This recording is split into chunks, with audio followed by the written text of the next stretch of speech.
बिस्मिल्लाहिर्रहमानिर्रहीम। देखिए बेटा, आज जो हम एमसीक्यूज़ डिस्कस करेंगे वो मैग्नेटिज़्म के और इलेक्ट्रोमैग्नेटिज़्म के जो हमारी जनरल टेस्ट हुई थी 6 और 7, उसके अंदर जो क्वेश्चंस थे उनको डिस्कस करते हैं और सब के सब क्वेश्चंस को डिस्कस करते हैं। इसमें सिंपल क्वेश्चन भी थे, तो सिंपल क्वेश्चंस के साथ सारे क्वेश्चंस को डिस्कस करते हैं। अब इसके अंदर है, पहला क्वेश्चन है magnetic properties of materials are associated with. जाहिर सी बात है कि मैग्नेटिक प्रॉपर्टीज़ जो होती हैं वो एसोसिएटेड होती है मूविंग चार्जेस के साथ। तो इसलिए अगर कोई भी मटेरियल मैग्नेटिक प्रॉपर्टीज़ शो करता है तो वो हमेशा मूविंग चार्ज की वजह से करता है, क्योंकि मैग्नेटिज़्म जो होती है बुनियादी तौर पे प्रॉपर्टी मूविंग चार्जेस से रिलेटेड है। दूसरा क्वेश्चन है, a ball moving along north and south passes near a rod of copper. When ball reaches just very close to the rod, it becomes polarized and near ball becomes positively charged. Then we can conclude that. देखिए, अब आप इसको इस तरह से देखेंगे कि एक बाल है वो इस तरह से मूव कर रहा है। ठीक है, एक बाल के बारे में आप कहेंगे कि ये जो बाल है ये इस तरह से मूव कर रहा है। ये आप इस तरह से बना लें कि ये ईस्ट है और ये वेस्ट है। ये आप इसको बना सकते हैं नॉर्थ है और ये साउथ है। अब अगर बाल मूव कर रहा है तो बाल जो मूव कर रहा है वो बाल इस तरह से मूव कर रहा है। ठीक है, अब ये जो बाल मूव कर रहा है ये किस तरफ मूव कर रहा है? North and south. आप कह लें कि ये जो बाल है इस तरह से मूव कर रहा है नॉर्थ और साउथ की तरफ, इस तरह से। अब ये एक रॉड के करीब आता है, आप कह लें कि ये रॉड है और ये इस कॉपर रॉड के करीब आता है, तो रॉड का वो हिस्सा जो इस बाल की तरफ होता है वो पॉजिटिवली चार्ज्ड हो जाता है। ये पॉजिटिव चार्ज हो जाता है। पॉजिटिव चार्ज हो जाता है, इसका मतलब ये हुआ कि बाल जो है ये खुद नेगेटिव चार्ज है, क्योंकि अगर बाल नेगेटिव चार्ज होगा तो इंडक्शन की वजह से, नेगेटिव चार्ज की वजह से इसके ऊपर इंडक्शन होगी और इसका एंड जो होगा वो पॉजिटिव चार्ज हो जाएगा। ठीक है, तो पॉजिटिव चार्ज होने का मकसद ये रॉड का वो एंड जो इस बाल के करीब है वो पॉजिटिव चार्ज हो जाता है। इसका मतलब ये हुआ कि बाल खुद नेगेटिव चार्ज है। लेकिन बाल चूँकि नेगेटिवली चार्ज होता है, इसका मतलब है इसको इलेक्ट्रिक फील्ड भी होगी और मैग्नेटिक फील्ड भी होगी, तो इसका मतलब है कि ये जो है वो इसके साथ दोनों फील्ड्स एसोसिएटेड है। A positive charge and a magnet is placed near copper wire when current passes through the wire. कि एक हमारे पास पॉजिटिव चार्ज है और एक मैग्नेट है, ये कॉपर वायर के करीब रखे हुए। आप कह लें कि ये हमारे पास एक कॉपर की वायर है और इस कॉपर की वायर के करीब, ठीक है, ये आप कह लें कि ये हमारे पास एक वायर है और इस वायर में ये करंट का डायरेक्शन है, ये अपवर्ड करंट जा रहा है। इसके करीब एक मैग्नेट भी पड़ा हुआ है, ये इसका नॉर्थ और साउथ है, और एक इसके करीब चार्ज भी पड़ी हुई है। तो पूछा गया है कि ये जो मैग्नेट और चार्ज है इनमें से किसके ऊपर इसका असर होगा। तो देखिए, सिंपल सी बात है कि अगर एक वायर है उसमें करंट फ्लो करता है तो वायर मैग्नेट बनती है और मैग्नेट को अट्रैक्ट करेगा। तो इस वायर की जो फोर्स होगी वो इस मैग्नेट के ऊपर लगेगी, लेकिन इस चार्ज के ऊपर नहीं लगेगी। चार्ज के ऊपर इसलिए नहीं लगेगी क्योंकि ये चार्ज स्टेशनरी है और स्टेशनरी चार्ज के अंदर मैग्नेटिक प्रॉपर्टीज़ नहीं होती, इसलिए इसके ऊपर फोर्स नहीं लगेगी। सिर्फ और सिर्फ फोर्स जो लगेगी ये मैग्नेट के ऊपर लगेगी। अब इसके बाद क्वेश्चन नंबर जो है हमारे पास जो है वो 4 है। इसके अंदर पूछा गया, a metal ball having charge 1 coulomb is moving with 10 meter per second in a uniform magnetic field of 2 Tesla. If angle between velocity and magnetic field is 30 degree, then magnitude of force acting on charge is। अब इसके अंदर देखें, data बनाएं। इसके अंदर magnitude of charge का गया 1 coulomb है और इसकी जो वेलोसिटी है ये 10 मीटर पर सेकंड है। मैग्नेटिक फील्ड दी गई है और एंगल भी दी गई है। अब ये चार्ज है तो फोर्स हो जाएगी is equal to Q V B sine theta. तो फोर्स हो जाएगी 1 कूलम चार्ज है, वेलोसिटी 10 है, मैग्नेटिक फील्ड 2 टेस्ला है और हो जाएगा साइन 30 डिग्री। आप इसको इस तरह से कर सकते हैं, इस तरह से जो फोर्स होगी इज इक्वल टू 20 साइन 30 होता है 1/2 is equal to 10 newton force हो जाएगी। अब क्वेश्चन नंबर जो नेक्स्ट है 5 नंबर है, magnetic force on straight conductor is actually due to. कोई भी जो स्ट्रेट कंडक्टर होता है उसके ऊपर जब मैग्नेटिक फोर्स लगती है, तो एक तो बात ये कि अगर कोई करंट कैरिंग कंडक्टर होगा उसी के ऊपर फोर्स लगेगी। सपोज कर लेते हैं कि ये एक मैग्नेटिक फील्ड है और इसका इनवर्ट डायरेक्शन है और इसके अंदर हम एक कंडक्टर रखते हैं इस तरह से। ये हमने कंडक्टर रखा हुआ है और कंडक्टर के अंदर जब करंट फ्लो करता है तो करंट फ्लो करने की वजह से उसमें जो चार्जेस फ्लो करती है ये फोर्स, मैग्नेटिक फोर्स उन चार्जेस के ऊपर लगती है और वो चार्जेस जो होती है वो कंडक्टर का हिस्सा होती है। इसलिए हम कहते हैं कि ये फोर्स कंडक्टर के ऊपर जो लगती है ये ड्यू टू द चार्जेस लगती है, जो इसके अंदर मूव कर रही होती है, इसकी वजह से ये फोर्स लगती है। तो आप कहोगे ये जो फोर्स होती है sum of all forces on free moving charges flowing through conductor, sum of all forces moving around atoms of the conductor, sum of all forces on free moving charges flow the conductor moving around atoms of the conductor। ऐसा नहीं है, ये जो है वो current की वजह से होती है, तो फर्स्ट ऑप्शन इसका सही होगा। When a charged particle moves in a magnetic field its speed। देखें आपको पता है कि चार्ज पार्टिकल के ऊपर जो फोर्स होती है F physical to Q V cross B. इसका मकसद है मैग्नेटिक जो फोर्स है ये क्रॉस प्रोडक्ट है, क्रॉस प्रोडक्ट है। इसका मकसद है कि जो एंगल है, angle between V and F is 90 degree. क्योंकि ये जो फोर्स है क्रॉस प्रोडक्ट है, तो अगर इन दोनों वेक्टर्स की क्रॉस प्रोडक्ट है तो ये फोर्स इन दोनों से परपेंडिकुलर होगी, V से भी परपेंडिकुलर, B से भी परपेंडिकुलर। और कोई भी ऐसी फोर्स जो वेलोसिटी के साथ परपेंडिकुलर होती है तो ऐसी फोर्स को हम डिफ्लेक्टिंग फोर्स कहते हैं। इसका मतलब ये हुआ कि ये जो फोर्स है ये वेलोसिटी का डायरेक्शन तो चेंज कर सकती है लेकिन इसका मैग्नीट्यूड चेंज नहीं कर सकती। तो इस कंडीशन के अंदर आप कहोगे कि when a charged particle moves in a magnetic field its speed remains constant, speed change नहीं होती। चलते हैं नेक्स्ट क्वेश्चन की तरफ। देखिए इसमें the angular speed of the charged particle is independent of. जो एंगुलर स्पीड होती है ये किस चीज़ से इंडिपेंडेंट होती है। देखें जब कोई भी चार्ज्ड पार्टिकल किसी भी मैग्नेटिक फील्ड के अंदर परपेंडिकुलर आता है तो वो सर्किल में रिवॉल्व करता है।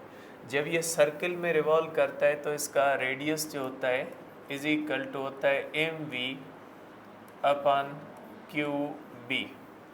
या आप इसको इस तरह से भी कर सकते हैं कि इसका जो रेडियस होता है is equal to m, v जो होता है इज इक्वल टू होता है r ओमेगा अपान हो जाएगा q अपान b।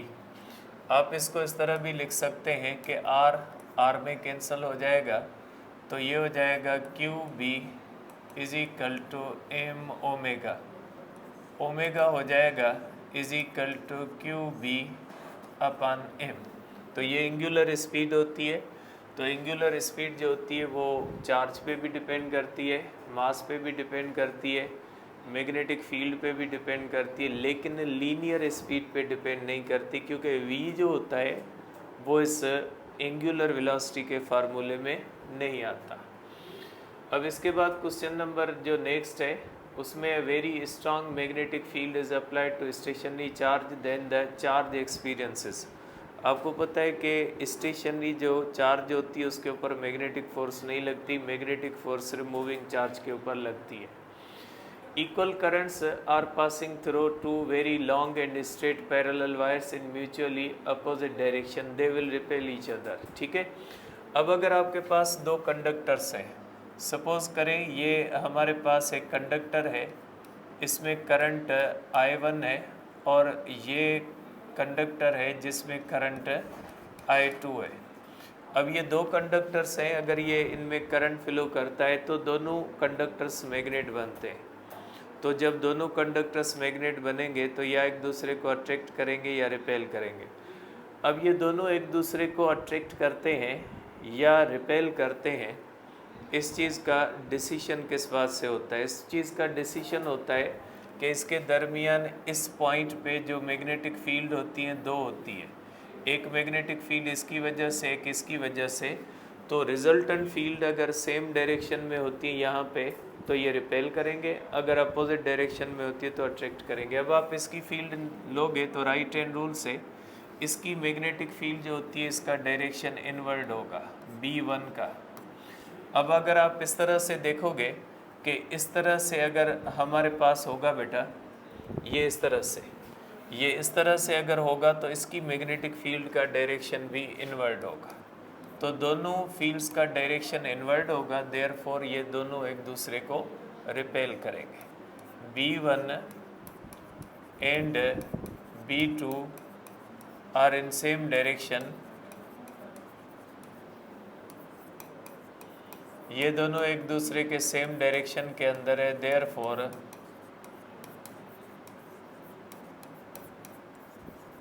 ये एक दूसरे को रिपेल करेंगे। ठीक है, ये एक दूसरे को रिपेल करते हैं। इसके बाद है हमारे पास a current carrying loop is placed in a uniform magnetic field, the torque acting on it does not depends upon. Torque किसके ऊपर डिपेंड नहीं करता? तो देखिए टार्क का फार्मूला होता है हमारे पास, torque is equal to B, torque का फार्मूला होता है BIAN cos अल्फा। अब इसके अंदर करंट भी आता है, एरिया भी आती है, नंबर ऑफ टर्न्स आता है और angle of the plane with the magnetic field आती है। तो ये जो डिपेंड करता है शेप पे नहीं करता। ये फार्मूला आप रेक्टेंगुलर कॉइल के लिए भी इस्तेमाल कर सकते हैं, सर्कुलर के लिए भी कर सकते हैं और स्क्वायर कॉइल के लिए भी इस्तेमाल कर सकते हैं। फ़र्क ये है कि जब आप रेक्टेंगुलर का लगाओगे तो एरिया रेक्टेंगल की लोगे, सर्कुलर के लिए लोगे तो एरिया सर्कुलर की लोगे, स्क्वायर के लिए लगाओगे तो एरिया स्क्वायर की लोगे। फार्मूला सेम होता है, हर शेप के ऊपर अप्लीकेबल होता है, इसलिए शेप पे डिपेंड नहीं करता।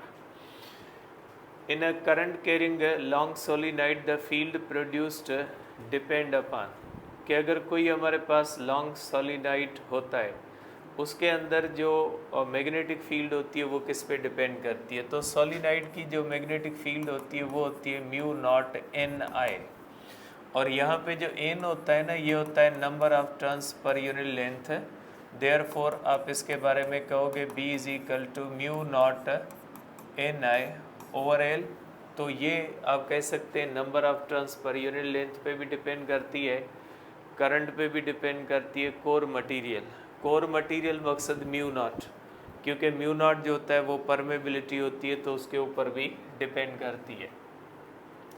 इसके बाद एक क्वेश्चन नंबर जो है वो 12 है, what happens to the magnetic field produced by a toroid if the number of turns of the toroid and current are doubled while its radius is halved. कि एक टोराइड है, उसके अंदर ये कहा गया है उसकी टोराइड की जो मैग्नेटिक फील्ड B होती है ये होती है μ0 Ni/2πr। अब अगर इसको अंदर हम चेंज करते हैं, B2 हो जाएगी μ0, नंबर ऑफ टर्न्स डबल करते हैं और इसके अंदर करंट जो होता है वो भी डबल करते हैं और ये हो जाएगा R/2। तो ये हो जाएगा 2 ऊपर जाएगा तो ये हो जाएगा 8 μ0 Ni/2πr। इसका मकसद है B2 is equal to 8 times B1 हो जाता है। तो 8 बार जो होती है ये बढ़ जाती है। A positively charged particle projected towards east is deflected towards north by a magnetic field. The field is along. अब इसके अंदर कहा गया positively charge particle projected towards east is deflected towards north bye a magnetic field, the field is along. अब देखिए positively charge है तो आप इसके अंदर क्या करें, इस तरह से पहले डायरेक्शन बना लें। ये हमारे पास ईस्ट डायरेक्शन है, वेस्ट है, नॉर्थ है और साउथ है। अब इसके अंदर पॉजिटिवली चार्ज पार्टिकल ईस्ट की तरफ जा रहा है, इसका मकसद है वेलोसिटी का डायरेक्शन जो है वो ईस्ट की तरफ है, ये वेलोसिटी का डायरेक्शन है। और towards east is deflected towards north, और इसके ऊपर जो फोर्स लगती है इस फोर्स का डायरेक्शन जो होता है ये हो जाता है नॉर्थ की तरफ। तो मैग्नेटिक फील्ड बताएं। देखिए पॉजिटिव चार्ज है, राइट हैंड रूल लगाएंगे, ये डायरेक्शन ऑफ द वेलोसिटी होगा, डायरेक्शन ऑफ द फोर्स होगा, ठीक है। या आप ये कह लें कि ये डायरेक्शन ऑफ द वेलोसिटी है, ये डायरेक्शन ऑफ द फोर्स है, ये direction of the magnetic field होगा। अब इसको यहाँ पे सेट करें कि अगर आप इस तरह से कहते हैं कि ये जो होता है हमारे पास इस तरह से, ठीक है, कि ये जो होती है इस तरह से हमारे पास आप कह सकते हैं कि ये इस तरह से होगा, वेलोसिटी का डायरेक्शन, फोर्स का डायरेक्शन, इसका मकसद है मैग्नेटिक फील्ड का डायरेक्शन फिंगर्स की तरफ होगा, फिंगर अंदर की तरफ हो जाती है। आप देख सकते हैं वेलोसिटी का डायरेक्शन, फोर्स का डायरेक्शन, तो ये हैंड की फिंगर्स इनवर्ड होंगी, तो इसका मकसद है इसका डायरेक्शन जो होता है मैग्नेटिक फील्ड का डायरेक्शन इनवर्ड होगा, जिसको हम डाउनवर्ड कहते हैं बेटा, ठीक है। The radius of the curvature of the path of the charged particle in a uniform magnetic field is directly proportional to the। अब देखिए इसमें कहा गया कि radius of the curvature, radius होता है is equal to mb upon qb, ठीक है। तो रेडियस जो होता है वो डायरेक्टली प्रोपोर्शनल मास के होता है, डायरेक्टली प्रोपोर्शनल वेलोसिटी के होता है, इन्वर्सली प्रोपोर्शनल चार्ज के होता है और inversely proportional to the B के होता है। लेकिन अगर आप इसी फार्मूले को आप इसी तरह से कर सकते हैं, एम वी होता है मोमेंटम के बराबर, तो यहाँ पे आप कर सकते हैं directly proportional to the momentum होता है, ठीक है। अब चलते हैं नेक्स्ट क्वेश्चन की तरफ। अब इसके अंदर कहा गया the force on a current carrying conductor placed in magnetic field is independent of, ठीक है। The force on a current carrying conductor placed in a magnetic field is independent. देखिए अब जो कंडक्टर के ऊपर जो फोर्स होती है is equal to BIL sine theta, ये होता है। तो देखिए ये डिपेंड करता है मैग्नेटिक फील्ड पे, करंट पे, लेंथ पे और एंगल पे। तो चार फैक्टर्स होते हैं जिनके ऊपर फोर्स जो है वो डिपेंड करती है। ये फोर्स इसकी एरिया पे डिपेंड नहीं करती, कोई थिक है थिन है इस बात से कोई फ़र्क नहीं पड़ता, उसकी लेंथ कितनी है, उसमें करंट कितना है, मैग्नेटिक फील्ड स्ट्रेंथ कितनी है, एंगल कितनी है। इन which case field is uniform 16 है अराउंड अ करंट कैरिंग स्ट्रेट वायर। देखिए करंट कैरिंग स्ट्रेट वायर की जो मैग्नेटिक फील्ड होती है वो हमें पता लगता है बायोट एंड सेवर लॉ से। तो ये हमें कहता है कि B is equal to mu naught I upon 2 pi R। इसका मकसद है magnetic field is inversely proportional to the R। जो फील्ड डिस्टेंस पे डिपेंड करती है वो फील्ड यूनिफॉर्म नहीं होती। इसका मकसद है आप कंडक्टर से दूर जाएंगे मैग्नेटिक फील्ड वीक होगी, तो इस तरह से आप कहेंगे कि ये वीक होगी, ठीक है। और इसके बाद जो दूसरा होता है अराउंड अ करंट कैरिंग सर्कुलर कॉइल, और जो सर्कुलर कॉइल होती है ना, ठीक है, जैसे आप कोई जो है वो रिंग वगैरह ले लें, उसकी मैग्नेटिक फील्ड भी नॉन यूनिफॉर्म होती है जिस तरह से स्ट्रेट कंडक्टर की होती है।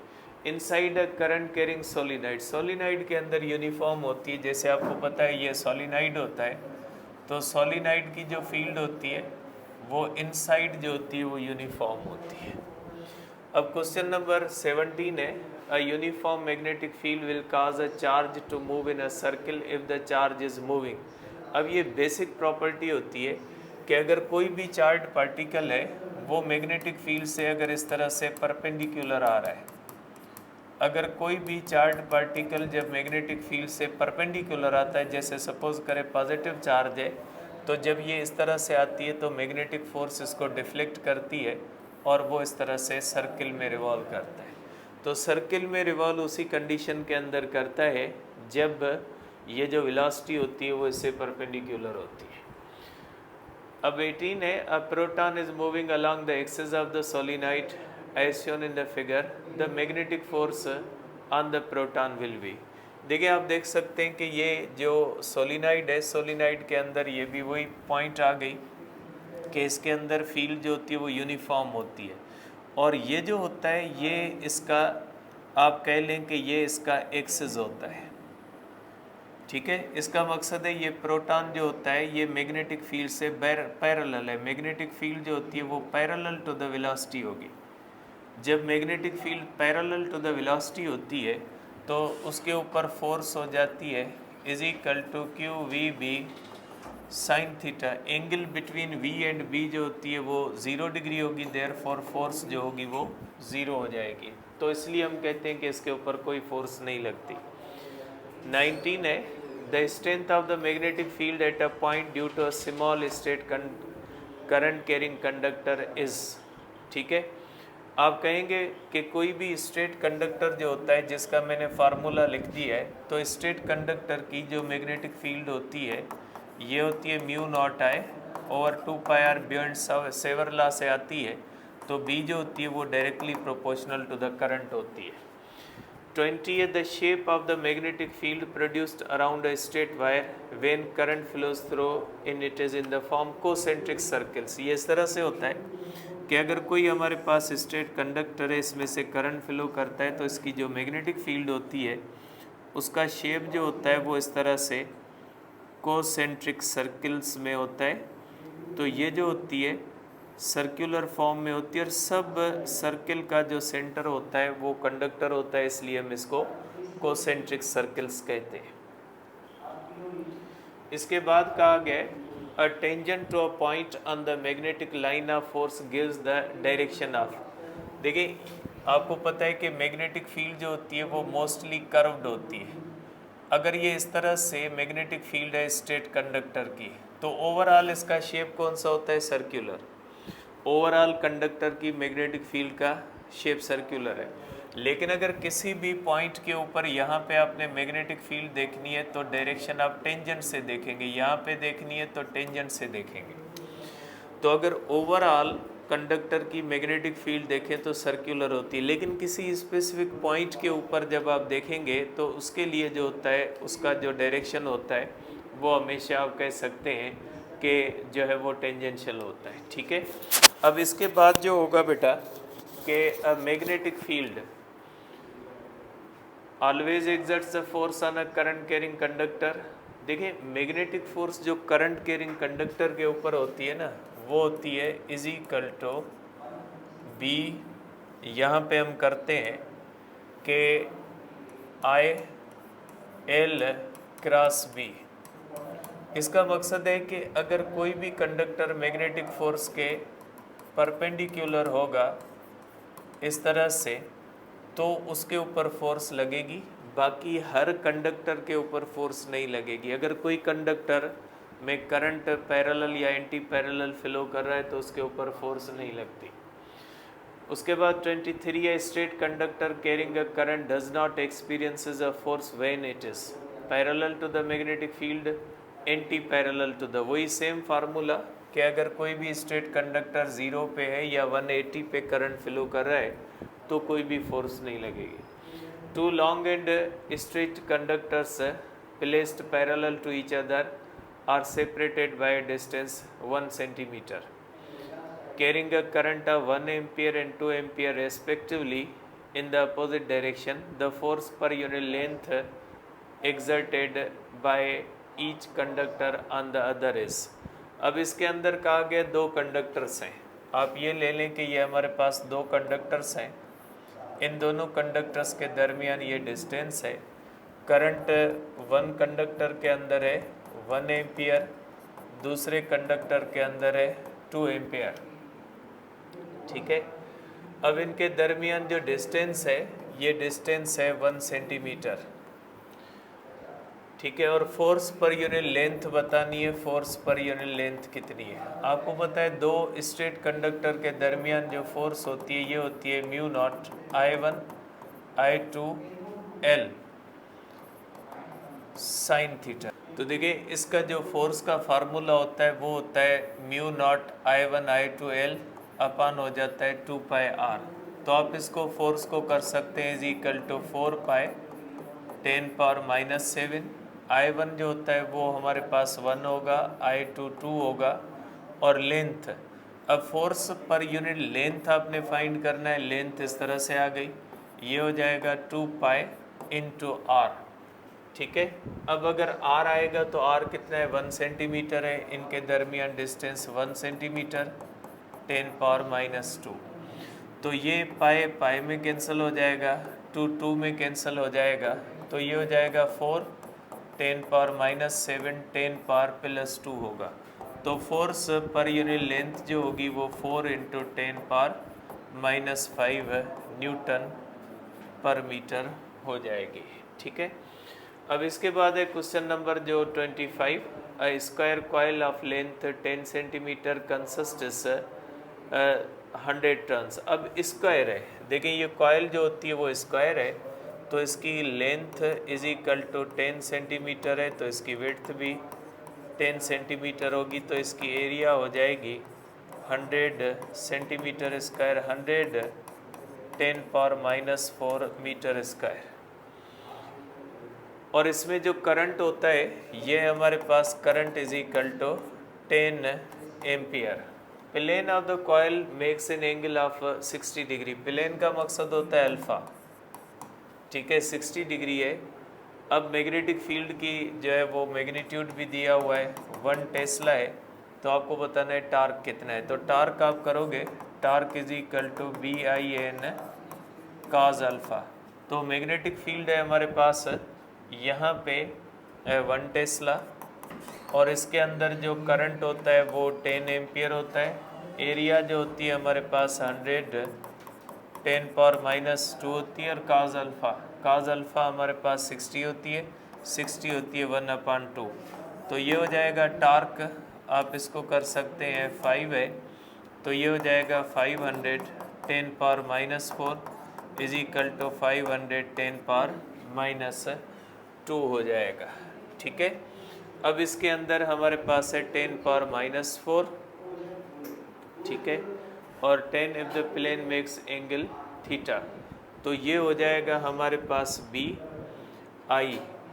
एरिया नंबर ऑफ टर्न्स नहीं है। ठीक है, नंबर ऑफ टर्न्स 100 है, तो नंबर ऑफ टर्न्स को मल्टीप्लाई करोगे 100, तो ये यहाँ पे आ जाएगा 10 पावर इस तरह से 2, तो ये इस तरह से 10 पावर 2 होगा, तो यहाँ पे हो जाएगा 10 न्यूटन इंटू मीटर, क्योंकि यहाँ पे नंबर ऑफ टर्न्स भी दिए हुए, नंबर ऑफ टर्न्स 100 है।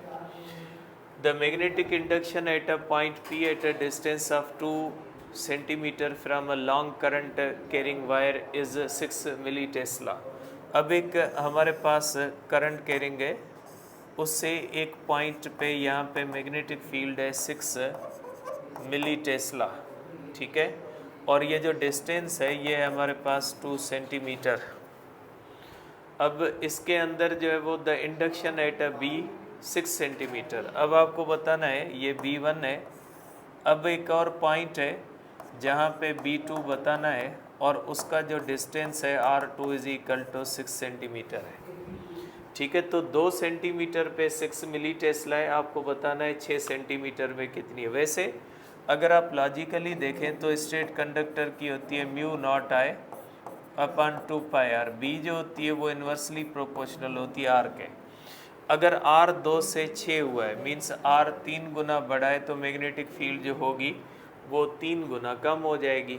इस तरह से आप कर सकते हैं B1 upon B2 is equal to mu naught I upon 2 pi R1 mu naught I upon 2 pi R2। अगर आप इसको देखोगे कट जाएंगे, बाकी बचेगा R2 अपान R1, तो B2 हो जाएगा is equal to B1 R1 upon R2। तो B1 जो होती है हमारे पास कितनी है, 6 milli Tesla, 6 milli Tesla into 2 centimetre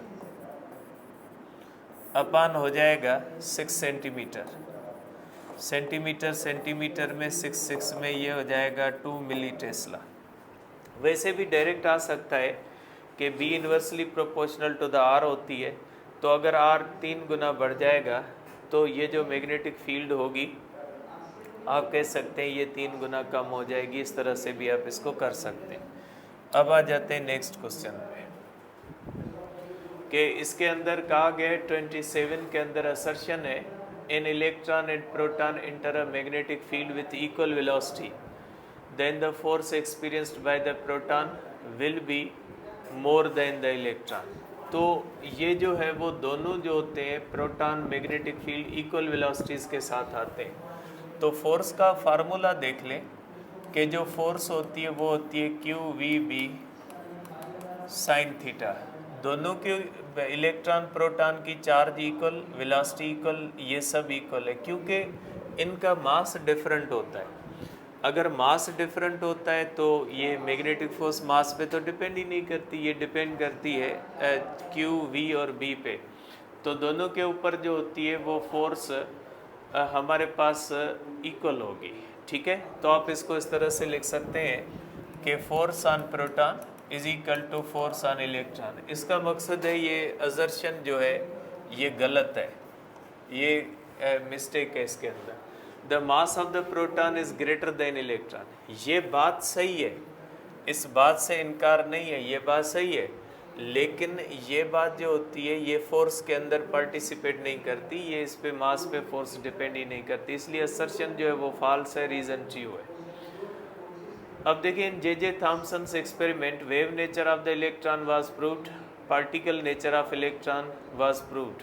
देखिए एक J.J. थॉमसन ने जो चार्ज टू मास रेशियो जो एक्सपेरिमेंट किया था, उस एक्सपेरिमेंट के अंदर पार्टिकल नेचर ऑफ इलेक्ट्रॉन को उसने प्रूव किया था, और इसका जो बेटा था G.P. थॉमसन, उसने वेव नेचर ऑफ इलेक्ट्रॉन को डिस्कवर किया था। अब इसके बाद है when electron passes through a region where electric and magnetic fields are perpendicular to each other, if the electrons goes undeviated then velocity of the electron. आपको पता है कि जब कोई ऐसी रीजन होती है जहाँ पे मैग्नेटिक फील्ड भी होती है और इलेक्ट्रिक फील्ड भी होती है, और उसके अंदर ये J.J. थॉमसन के एक्सपेरिमेंट में हम पढ़ते हैं, तो कहीं से भी जो चार्ज अनडिफ्लेक्टेड गुजरती है तो उसकी वेलोसिटी होती है E/B के। अब इसके बाद इनकरेक्ट स्टेटमेंट आपको बतानी है कि ये एक सोलिनॉइड दिया हुआ, और सोलिनॉइड का जो डायरेक्शन हम देखते हैं वो इस तरह से देखते हैं। अब ये अगर पॉजिटिव टर्मिनल है तो यहाँ पे करंट जो होता है वो इस तरह से आता है, और यहाँ पे करंट इस तरह से जाता है। इसका मकसद है आप राइट हैंड रूल इस्तेमाल करोगे तो ये साइड नॉर्थ होगी और ये साइड जो होगी वो साउथ होगी। तो and A is south pole and and B is north pole, ये स्टेटमेंट गलत है। A proton moving east experiences a force of 8.8 10⁻⁻19 newton upward due to the magnetic field. At this location, the field has a magnitude of 5.5 10⁻⁵ Tesla to the north. Find the speed of the particle. अब देखिए ये upward जा रहा है और ये north है, तो इसका मकसद है इन दोनों के दरमियान जो थीटा है वो 90 डिग्री है। अब इसके ऊपर जो फोर्स लगती है ये होती है 8.8 10⁻⁻19 न्यूटन, और जो मैग्नेटिक फील्ड है, ठीक है, द अर्थ मैग्नेटिक फील्ड का जो कंपोनेंट है वो है 5.5 10⁻⁵।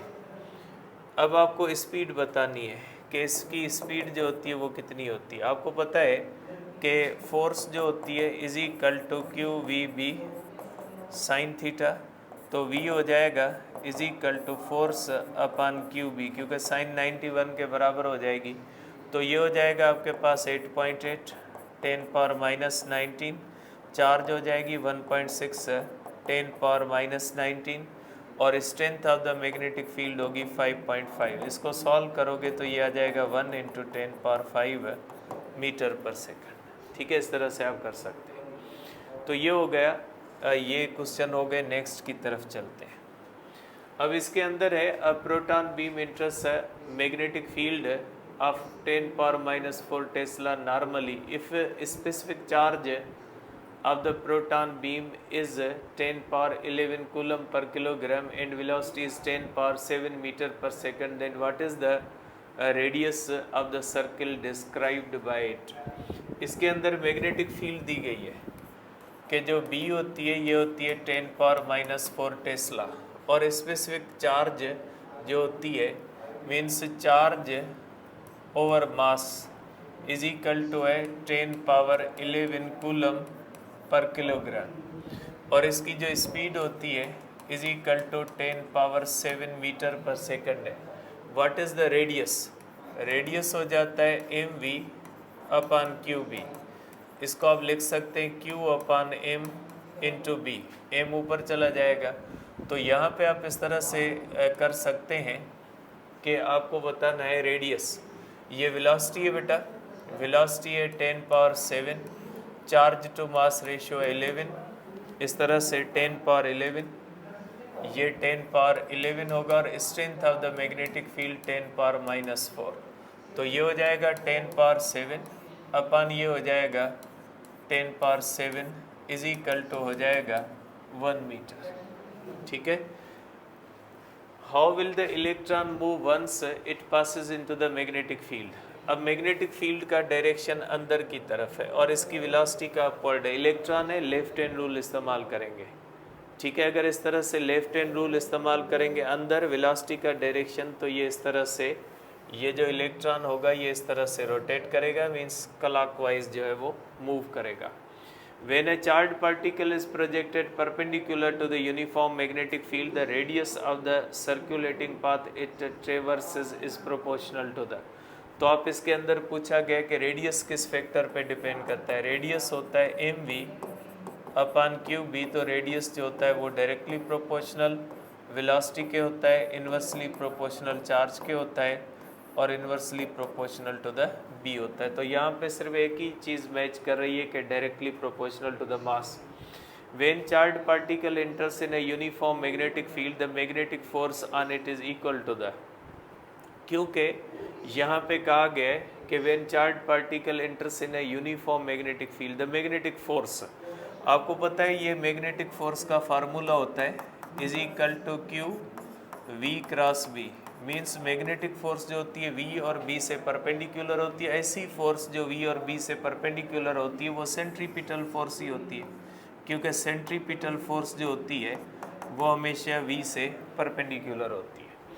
The magnetic force is a reflecting force, deflecting force, gravitational deflecting force है। डिफ्लेक्टिंग फोर्स भी इसीलिए कहा जाता है क्योंकि ये फोर्स जो होती है वो परपेंडिकुलर होती है। जो कोई फोर्स जो होती है वो परपेंडिकुलर होती है ना, तो ऐसी फोर्स मैग्नीट्यूड ऑफ वेलोसिटी को चेंज नहीं कर सकती, वो सिर्फ डायरेक्शन चेंज कर सकती है। तो ऐसी फोर्स जो डायरेक्शन चेंज कर सकती है उसको डिफ्लेक्टिंग फोर्स ही कहा जाता है। तो चलते हैं नेक्स्ट पे कि द यूनिट ऑफ E/B। आपको पता है कि ये वेलोसिटी जो होती है अनडिफ्लेक्टेड जो होती है वो E/B होती है, वेलोसिटी के बराबर है, इसलिए इसका यूनिट मीटर पर सेकंड है। Which one of the following particle moving in the magnetic field can not be deflected. ये न्यूट्रॉन डिफ्लेक्टेड नहीं होगा, क्योंकि डिफ्लेक्ट वही पार्टिकल होगा जिसके ऊपर चार्ज होगी। मैग्नेटिक फील्ड हमेशा चार्ज के ऊपर फोर्स लगाती है, तो न्यूट्रॉन के ऊपर नहीं लगाएगी। In the SI unit the value of mu naught, ये म्यू नॉट की वैल्यू कांस्टेंट होती है 4π10⁻⁷ होता है। Force on a moving charge in a magnetic field will be half of its maximum value when the angle between V and B is. आप इसको फार्मूले से भी निकाल सकते हैं। सपोज करें एक फोर्स F1F होती है, ठीक है, और फोर्स F2 जो है वो F1/2 है, ठीक है। अब आप करें F1 हो जाएगा QVB sin θ1 और F2 हो जाएगा QVB साइन थीटा 2। अब देखिए इसमें कहा गया है will be half of its maximum value. Maximum का मकसद है कि theta 1 is equal to 90 degree. तो आप इसको कर सकते हैं F2 अपन F1 Q V B sine theta 2 upon Q V B sine theta 1 cancel हो जाएगा, बाकी बचेगा sine theta 2 upon sine theta 1। तो F2 upon F1 is equal to sine theta 2 upon sine 91 होगा। तो F2 जो होती है वो F1 अपन 2 अपन F1 हो, क्योंकि हाफ हो जाएगी, is equal to sine theta 2। F में कैंसल, तो आप कर सकते हैं sine theta 2 is equal to 1 upon 2 theta is equal to sine inverse 1 upon 2 theta is equal to 30 degree. कि थीटा 2 जो होती है वो 30 डिग्री होगी, तो फोर्स हाफ हो जाएगी। If we double the applied magnetic field the EM of the electron will be charge to mass ratio पे। बेटा ये चार्ज और मास का रेशियो है, चार्ज भी कांस्टेंट होती है इलेक्ट्रॉन की, मास भी कांस्टेंट है। मैग्नेटिक फील्ड कोई भी अप्लाई कर रहे हैं, क्या फ़र्क पड़ता है? कोई भी नहीं पड़ेगा, सिर्फ उसकी डेविएशन पे फ़र्क पड़ेगा, बाकी चार्ज टू मास रेशियो पे, क्योंकि दोनों कांस्टेंट चीज़ें होती हैं। अब इसके बाद है हमारे पास Ampere's law is used for. Ampere's law application है। एम्पियर्स लॉ गाजेस लॉ की तरह होता है, और एम्पियर्स लॉ को हम इस्तेमाल करते हैं फॉर फाइंडिंग मैग्नेटिक फील्ड। ठीक है। A steady current is sent through a helical coil the coil. देखिए आपको पता है कि जब किसी भी हेलिकल कॉइल का मकसद होता है कि इस तरह स्प्रिंग है, इसके अंदर स्टडी का मकसद है DC। तो आपको पता है ये जो टर्न्स होते हैं ना, इस तरह से जब हम बनाते हैं इसको, तो ये इसको इस तरह से हम बनाते हैं। अगर इस तरह से हम करंट इसके अंदर भेजेंगे तो यहाँ पे करंट का डायरेक्शन अपवर्ड, ये करंट इस तरह से, इन टर्न्स में करंट का डायरेक्शन सेम होगा। जब सेम होगा तो ये टर्न्स एक दूसरे को अट्रैक्ट करेंगे तो ये श्रिंक होगा, क्योंकि आपको पता है जब करंट फ्लो करेगा तो यहाँ पे जो किलोज टर्न होते हैं उसमें करंट का डायरेक्शन जो होता है वो सेम होता है। Tends to get shorter, shorter इसलिए होता है क्योंकि वो इस तरह से श्रिंक होता है। If a deuteron and alpha particle enter a magnetic field perpendicular with the same momentum. देखें ड्यूट्रॉन और प्रोटॉन है, आपको पता है ड्यूट्रॉन जो होता है वो न्यूक्लियस ऑफ ड्यूटेरियम है which is isotope of the hydrogen.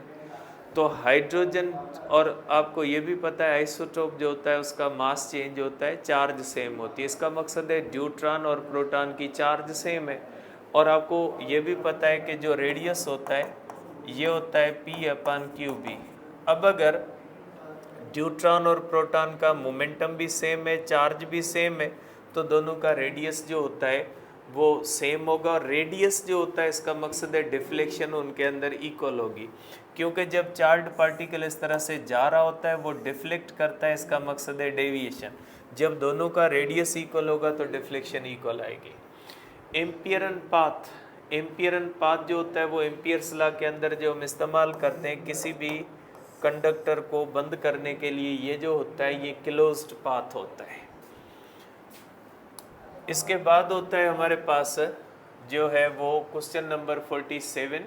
Torque produced in a rectangular coil placed in the magnetic field is 0। ये तब होता है क्योंकि टार्क जो होता है ये डिपेंड करता है एंगल पे, BIN cos अल्फ़ा, और अल्फ़ा जब 0 होगी इस तरह से, अल्फ़ा जब 90 होगी तो टार्क होता है 0। इसका मकसद है अल्फ़ा जो होती है वो angle between plane and B होती है। इसका मकसद है प्लेन जब परपेंडिकुलर होगा तो टार्क जो होता है वो 0 होगा। ठीक है, तो ये normal to the plane is parallel to the field. अब यहाँ पे ये कहा गया कि जो कॉइल का प्लेन होता है वो B के साथ परपेंडिकुलर होगा। अब ये नॉर्मल टू द प्लेन है। नॉर्मल टू द प्लेन का मकसद है कि एरिया वेक्टर, और एरिया वेक्टर जो होता है वो प्लेन के साथ परपेंडिकुलर होता है। तो अगर कॉइल परपेंडिकुलर है तो एरिया वेक्टर क्या हो जाएगा? पैरेलल। तो यहाँ पे नॉर्मल का बोला गया, ये जो नॉर्मल मीन्स एरिया वेक्टर। अगर कॉइल परपेंडिकुलर है तो एरिया वेक्टर पैरेलल होगा, ठीक है। तो टॉर्क जो होता है ना वो ज़ीरो तब होता है जब plane of the coil perpendicular होता है, एरिया वेक्टर जो होता है वो पैरेलल होता है। A charge in a uniform motion produces, कोई भी चार्ज होती है यूनिफॉर्म मोशन होती है, तो चार्ज की वजह से इलेक्ट्रिक फील्ड होती है और उसकी मोशन की वजह से मैग्नेटिक फील्ड होती है। In the formula a physical to Q V cross B, force जो होती है वो हमेशा परपेंडिकुलर होती है वी और बी के साथ। Electrons are accelerated from the rest through potential difference V, then they are deflected by magnetic field B that is perpendicular to their velocity. The radius of the resulting electron trajectory is, electron की trajectory का जो radius होता है वो किस पे depend करता है, रेडियस होता है is equal to M V upon Q into B. अब आपको पता है इलेक्ट्रॉन जो इस तरह से मूव करता है, ठीक है, तो इसके अंदर आप इसको कर सकते हैं v is equal to kinetic energy, electron की काइनेटिक एनर्जी होती है Q इंटू वी के, तो यहाँ से हो जाएगा V square Q into V, ये पोटेंशियल होता है, ये वेलोसिटी होती है, is equal to 2qv upon m। तो आप यहाँ से कर सकते हैं v is equal to under radical 2qv upon m, ये पोटेंशियल है, ये वेलोसिटी है। अब आप इसके अंदर रखें तो ये रेडियस हो जाएगा आपके पास m अंडर रेडिकल 2qv, ठीक है, अपान हो जाएगा m, अपान हो जाएगा आपके पास q इंटू बी, ठीक है। अगर आप इसको इस तरह से करोगे तो ये हो जाएगा m को आप under radical m under radical 2qv अपान अंडर रेडिकल m अपान qb करोगे, कैंसिल करोगे तो रेडियस हो जाएगा अंडर रेडिकल 2v अपान हो जाएगा q इंटू बी। वही सेम फार्मूला आप लगाओगे तो सेम प्रोसेस करोगे, अंडर रेडिकल आप इसको सेम तरह से करोगे 2qm into V upon q into B, q में चला जाएगा तो ये हो जाएगा आपके पास 2m into V upon under radical q into B हो जाएगा, ठीक है। इस तरह से जो है वो आपके पास सेम फार्मूला है, सिर्फ q की जगह पे e लगाया गया है। Two parallel straight wires carry equal currents in the opposite direction at a point midway between the wires the magnetic field they produce. देखिए अपोजिट डायरेक्शन है, अगर एक इस तरह से जा रही है, ठीक है, और एक इस तरह से जा रही है, ठीक है, तो two straight parallel wires carry equal currents in the opposite direction at a point midway between them the wires the magnetic field they produce is. अब अपोजिट डायरेक्शन में, अब ये जो होता है इस तरह से, इसकी मैग्नेटिक फील्ड जो होती है B1 है और इसकी मैग्नेटिक फील्ड जो होती है वो इस तरह से होती है, ठीक है। इस तरह से जो होगी अपोजिट डायरेक्शन में, तो इसकी मैग्नेटिक फील्ड इस तरह से होगी B2। तो यहाँ पे then the magnetic field they produce is at mid, जो है वो पॉइंट है। अब मिड पॉइंट पे जो होती है ना मैग्नेटिक फील्ड, दोनों का मैग्नेटिक फील्ड का डायरेक्शन जो होगा वो सेम हो जाएगा इस तरह से, ठीक है। इस तरह से सेम होगा तो ये मैग्नेटिक फील्ड जो होगी वो नॉन ज़ीरो बन जाएगी। तो इसका जो आंसर है वो ज़ीरो नहीं आएगा, इसका आंसर ये होगा कि इसकी नॉन ज़ीरो होगी, non zero and along a line connecting the wires, along the line नहीं होगी, non zero parallel to the wire, non zero and perpendicular to the plane.